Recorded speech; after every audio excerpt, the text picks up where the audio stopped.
Freminet. Just in case, a quick spoiler warning for new players or those who haven't caught up. Parts of Freminet's story will only unlock once you've completed As Light Rain Falls Without Reason in Fontaine. And an interjection from Editor Archivist, the Vision segment of Freminet's story is a bit darker than everything I've read so far. A more detailed description is on screen and in the description. Otherwise, enjoy! Birthday, September 24th. Affiliation, Hôtel Bouffe d'été. Vision, Cryo. Constellation, Automaton. A reserved young man who is well versed in diving. Beneath his distant, icy demeanor lies a pure heart bereft of all flaws. Character details. Whether you're a tourist visiting Fontaine for the first time, or an adventurer who's set their heart on finding legendary treasures, you're sure to be captivated by the enchantments of the underwater world. But those who attempt to explore the depths without first undergoing rigorous training or making the necessary preparations are gambling with their lives. Treacherous underwater currents, unexpected bodily reactions, and monsters lurking in the deep. Peril always comes without knocking. Seeking the help of a professional diver is always a wise choice. If you ask people who's the most talented diver around, you're likely to hear the name of Freminet. Even old veterans, bronzed and toughened by long exposure to the elements, never tire of lauding his skills. They speak not only of his familiarity with Fontaine's complex hydrological systems, but also of his prowess in coping with different underwater environments and seasonal conditions, as well as his expert control over his breathing.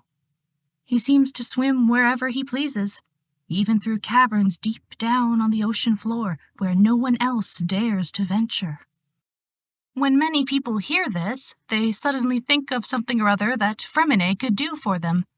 But no matter how great the promised rewards, the veterans always respond the same way, with a shake of the head and a regretful sigh. The boy wouldn't hear of it. He's a nice lad, just a bit too shy. The conversation usually stops here. As Freminet sees it, other people's compliments are as capricious as the weather.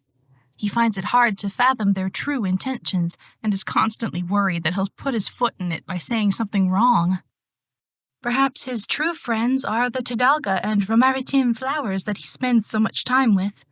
They hold a much dearer place in his heart than do reputation and reward, which float around on the surface. When he dives, he stays silent for long periods of time in the company of his old friends, and lets the silence swallow up his fears and anxieties. In so doing, he lets out all the things weighing on his mind, all the things that he can't say to anyone else. The reason he chose to dive was that simple, to find some peace and quiet and escape everything happening in the world above. Story 1. Even before he received his vision, Freminet used to love wearing his diving helmet and exploring the underwater world like a penguin. He was never a very talkative child, and whenever something upset him, he would plunge into the ocean, leaving his worries on the dry land far above. Over time, the quiet seabed became like a cradle to him, somewhere where he could curl up and feel safe. As the rings of a tree grow outward with each passing year, so too did his curiosity for the underwater world. He listened to the ocean currents with his body, and with each breath grew closer to the water around him. He committed every aspect of Fontaine's hydrology to memory, as if he were memorizing roads around a new home, albeit with far more relish. Eventually, he discovered a place of extraordinary beauty which captured his heart, and built a little secret underwater base nearby. Here, he could let his sunken emotions shine forth with a radiance akin to that of a lumitoile. To this day, when faced with a particularly thorny problem, Freminet's first thought is to escape to this deep blue sanctuary, so vast and magnanimous that it could embrace all things. Free, tranquil, safe, and content. If Freminet were to tell others how the underwater world makes him feel, he would most probably be met with more than a few raised eyebrows. But Freminet would never do this. In his mind, this is his ocean, and his alone. These feelings, hidden deep in his heart, are like sunken treasures buried in the depths. Story 2. In the eyes of an onlooker, Freminet doesn't have much of a presence, and comes across as cold, almost to the point of being pessimistic. He's always silent, alone, and doesn't seem to enjoy the company of his peers. Compared to his older brother, the legendary great magician Linny, Freminet seems as dull as a piece of old, soon-to-be-forgotten jewelry. But he doesn't care what they think. A long time ago, Freminet began trying to strip away excess emotions to prevent his being affected by external pressures. As if building an igloo in his heart, he piled up block after block until he had constructed a translucent refuge and curled up inside. Clutching his knees, the only thing that gave him solace was reading fairy tales. If diving underwater was a way to steal a moment of peace, then sealing himself in a sanctuary of solid ice was actually a way to stay warm.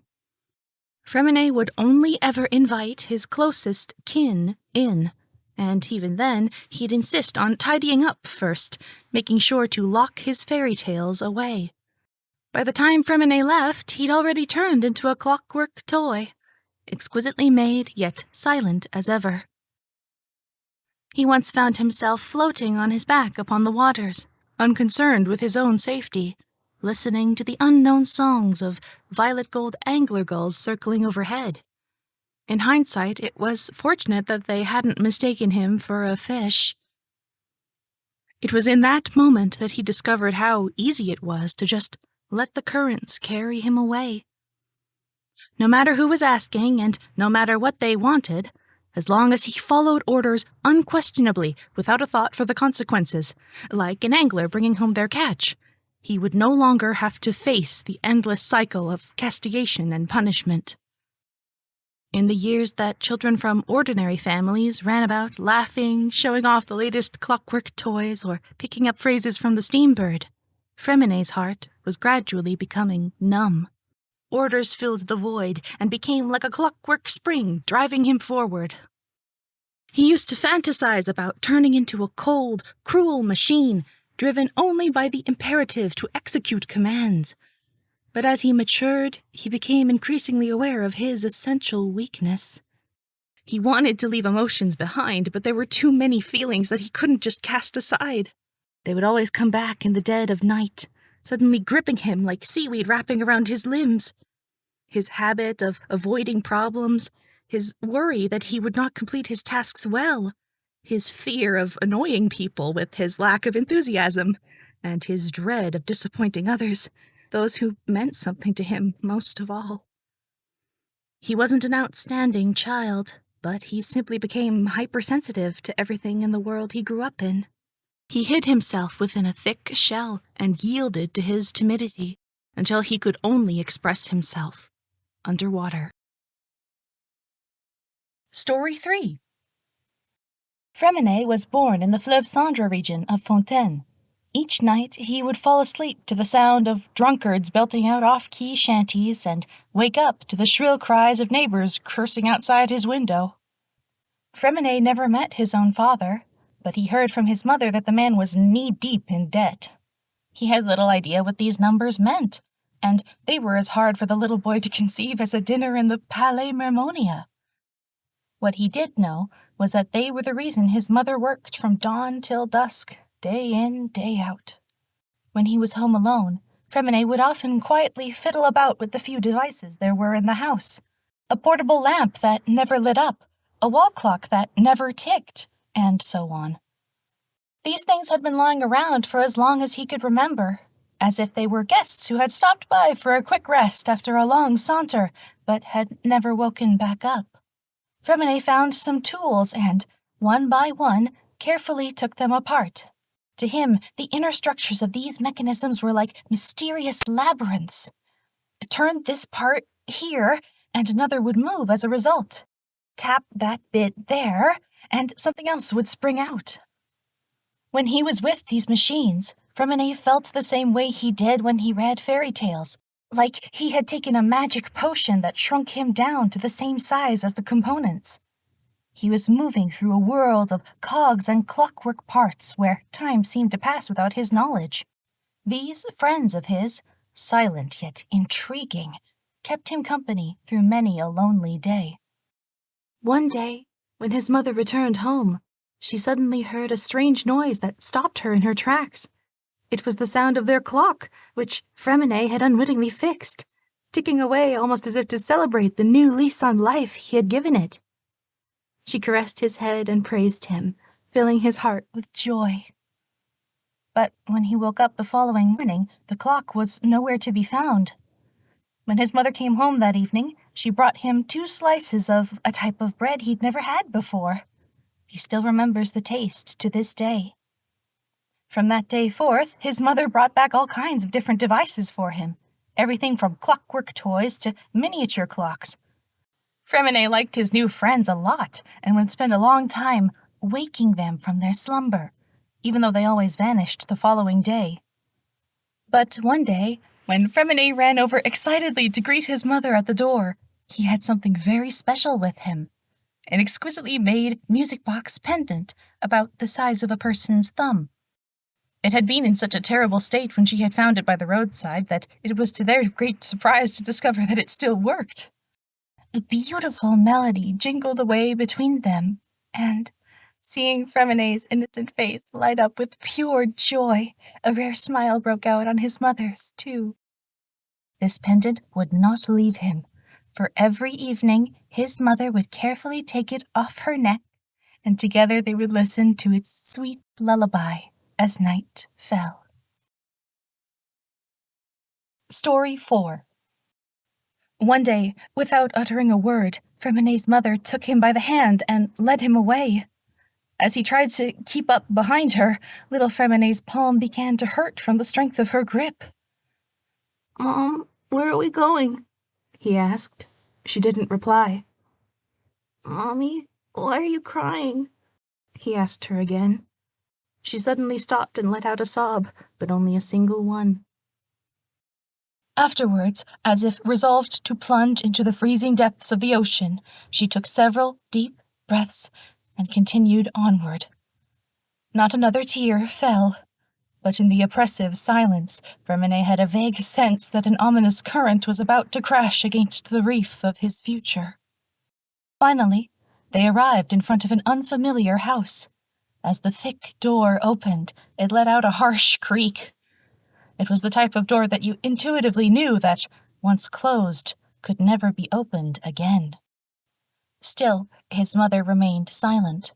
It was as if her expression, weighed down by her heavy heart, had sunk into a bottomless ocean. "Freminet, correct?" said a woman as she stepped out. "Come with me." Confused, Freminet looked up at his mother. He could feel the tide surging beneath him. Calling herself the director, the woman took his other wrist and began to pull him in. All of a sudden, his mother's grip tightened, becoming even tighter than when she had led him over. Freminet felt like a boat caught between 2 waves, completely helpless as they each pulled in opposite directions and showed no sign of letting go. At last, his mother slowly bent down, half kneeling before him. This was what she would do each day when she said goodbye to him before leaving the house. "Be a good boy," she said, kissing Freminet on the forehead in the way she always did. These tender words rose up like a barrier before the jagged reef, instantly turning the raging current into a soft, warm flow. "So that's all this is," Freminet thought to himself. Perhaps, like ever and always, this was just to be a brief parting after all. He nodded to set her at ease. The director continued to pull him inside, and this time his mother didn't try to stop her. Just like that, she let go. For a long time after, Freminet truly believed that as long as he behaved and performed well enough, his mother would come to bring him back home, that her kind face, disappearing behind that thick door, would someday reappear, and, parting his fringe, she would kiss him on the forehead once again to tell him how well he'd done. But that day never came. Still haven't figured it out. You were sold to settle a debt. As he grew up, Freminet started to have doubts about where his mother had gone and his own fate. After he finally plucked up the courage to ask the director, this was the heartless response she gave him. You were abandoned, child. This is the only home you have. If you don't follow orders, your mother's safety can't be guaranteed. Such were the words of the previous director, callous as spiked shackles, locking his wildest hopes inside that door forever. These invisible fetters left a mark of utter abjection on Freminet. In those days, the ocean depths were his sole escape. Engulfed by icy cold seawater, he always felt that little bit closer to her. After all, when those events had transpired all those years ago, had she not sunk to the bottom of the ocean herself? Yet, those waters must have been far colder than any he had ever dived in. Story 5. After Father replaced the previous director, Freminet's thoughts began to turn to finding his mother once again. At first, Freminet assumed that she would rile up a still greater form of brutality, for he knew that her methods were brutal, and he expected new orders to be given just as pitilessly as they had been in the past. But he soon discovered that Father's way of doing things was utterly different. With Father, the home was a place of refuge for all the family's children, and, as such, required a collective effort to maintain. It was up to each of them to complete their tasks in the way that best suited them. Even if they failed, they wouldn't be subjected to the searingly painful punishments they had been previously. This taste of freedom finally gave Freminet the chance to breathe deeply, and he started searching for his mother's whereabouts in his free time. But a long time passed, and he still wasn't any closer to finding her. Perhaps I really was abandoned, Freminet thought, trying to convince himself to accept reality as he strained to summon the already vague memory of his mother's face. But, just as he was thinking of giving up, Father threw him a pendant. I found this at the base of operations of those scum. Keep it, said Father. Freminet looked back at her, perplexed, which in turn seemed to confuse her. What is it? I'm talking about those usurious scoundrels. It belonged to your mother. She frowned, seeming to suddenly realize something. What were you told about her? Freminet told her what the previous director had said to him, about how he had been abandoned. As he did so, she said nothing, but her eyes began to burn with wrath.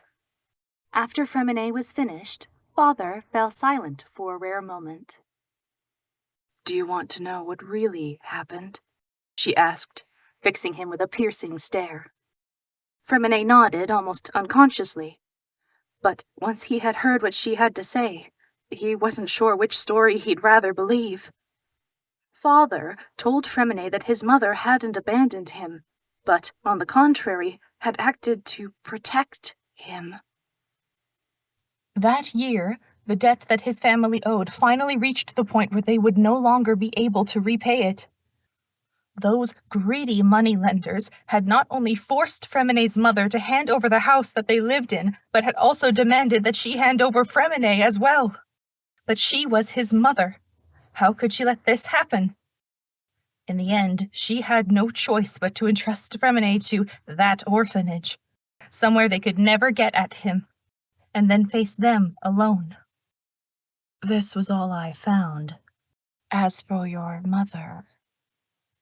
As she looked at the young boy in front of her, still gripping the pendant tightly in his hands, Father trailed off and left the ensuing silence to speak for her. Freminet's head hung low, but knowing his personality, Father slipped out of the room without another word. The boy was left standing there, shaking as he gazed down at the pendant in his hands. It had long since rusted and could no longer produce sounds, and the clockwork components seemed to have been stained dark brown by dried blood. She must have been holding it at the very end, he thought. In his despair, Freminet continued to stare at the pendant, desperately looking for even a thread of his mother's warmth. That evening, Freminet dived down to the bottom of the ocean and let it all out. He couldn't remember the last time he had cried like this. Other than the romaritim flowers that wept alongside him, not a soul heard the sound of his sobbing, for the ocean smothered it utterly. From that day on, his grip on his great sword tightened. He made an oath to himself that he would never again let another member of his family meet with misfortune. Tales of a Snow-Winged Goose. Freminet has been captivated by fairy tales since he was a child. In contrast with the real world, the little world inside a picture book is always full of color. Castles can be made from candy, rivers from the juice of buhl fruits. There can be talking hydrocrystal flies, and red crown finches and ragdolls can become the best of friends. When he closes his eyes, takes a deep breath, and then opens a storybook, Freminet is able to dive into a magical fairy tale world, a world where he can push the boundaries of what exists through a combination of reading and his own imagination. As he goes, he picks up on scattered phrases or illustrations tucked into the corner of the page and turns these over in his mind. He learns something new every time he reads and loves the variety of dazzling colors and textures that different subject matters seem to evoke for him. When Freminet starts to feel lonely, Pear the penguin waves to him with his black and white wings and slides around on his round little belly as if it were a skateboard. He skids across the surface of the ice until he plops into the sea, challenging Freminet to a fish-catching competition. When he's feeling timid, Princess Marcotte, with the long pink hair, stares out at him through the window. He knows that when the princess was but a seed, she rode across the ocean on the claws of a crab, abandoning her birthplace for the promise of a better life. When he's feeling troubled, the inimitable adventurers Mr. Fox and the Clockwork Guardsman appear there in front of him, standing side by side. Mr. Fox's great big bottle brush of a tail raises a cloud of dust as it sweeps the floor, causing the Clockwork Guardsman's nose to become all itchy. But he keeps standing there as straight and tall as ever. Everyone faces challenges, they say to him. Don't let them win. You're a brave, brave kid. Even as he matured and grew older, Freminet still stubbornly held on to the fairy tale world of his childhood. He truly believes in these beautiful stories and the friends he met in his books. In Freminet's heart, they really do exist in that poetic dreamland of his. There is a place where sadness and worry cease to exist, and all that remains is the unending sound of joyful laughter.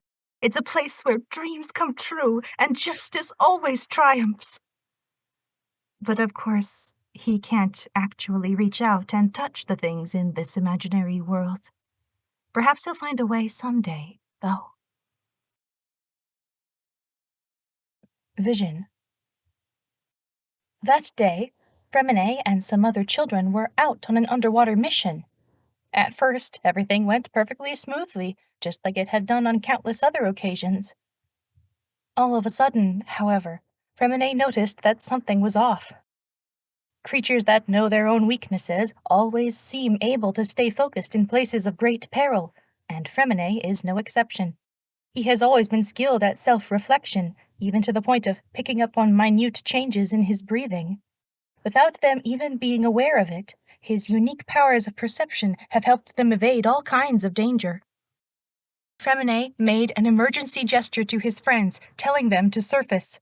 He still didn't know what the actual peril was, but his nerves had taken hold, and his heart began to beat faster and faster. His friends didn't object, and, with Freminet at their center, the group began to ascend. For these children, who had yet to receive the god's favor, ascending was something that had to be done slowly. But at the same time, the feeling of unease in Freminet's heart was becoming unbearable. His vision grew hazy, and he couldn't tell whether it was the reflection of some monstrous leviathan or a sign that he was on the verge of fainting. No, wait. The diving equipment was malfunctioning. Was it just him? If not, how many of the others were affected? He tried hard to open his eyes, but he was gradually and uncontrollably slipping out of consciousness. No, I have to lead them back, he said to himself. As long as my arms and legs keep working. He began to feel sleepy. His thoughts were becoming sluggish. If this carries on, he thought, I'm never going to make it to the surface. Even if I make it, what good would it do? That thought suddenly flashed through Freminet's mind. I'd just go back to living day after day after day, eternally devoid of hope. He felt tired of forcing himself to keep going. He was unsuited to having so many family members. There was no real warmth or feelings between them.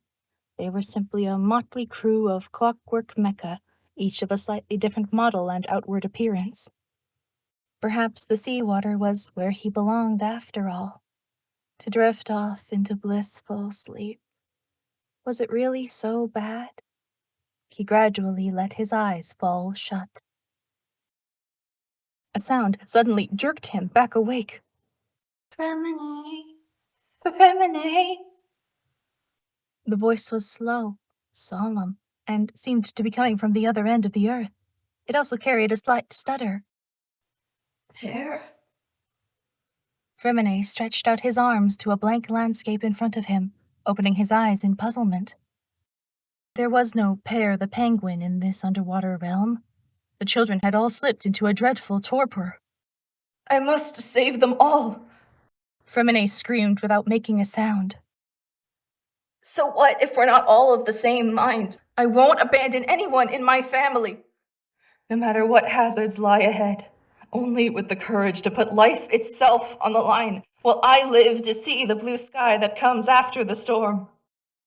In that moment, his body seemed to be imbued with power, and even his breathing became easy once more. He quickly swam over to his companions, who were each of them drowning. In the midst of a tempest, he saved all of his friends, a miracle of heroism worthy of the legendary pair from the stories he so loved. It was only then that he realized that a vision, as clear as crystal, now hung from his dive suit. He never told a soul what really happened that day. After all, true heroes aren't in it for the recognition. Thanks for listening. I noticed while I was making this video, I broke 50 subs. That's awesome! Thanks, everybody! Aww. I hope that I can bring you entertainment for many videos to come. Now then, as to my notes. The first line of my notes, in all caps, reads, and the second line, give this boy a hug, parentheses, consensually. So that about sums up my feelings about this story. Oh man, having to not just read but then perform the parts of the story that involved Freminet's mother broke my heart. You know, I didn't pay much attention to Freminet even when he appeared in stuff like the Archon quest, which actually is in line with his character. I moved Freminet up the queue the moment I played through Arlecchino's quest and found that cutscene. Tell everyone the story of the kind of guy who would throw himself in front of a harbinger's blow to protect his siblings.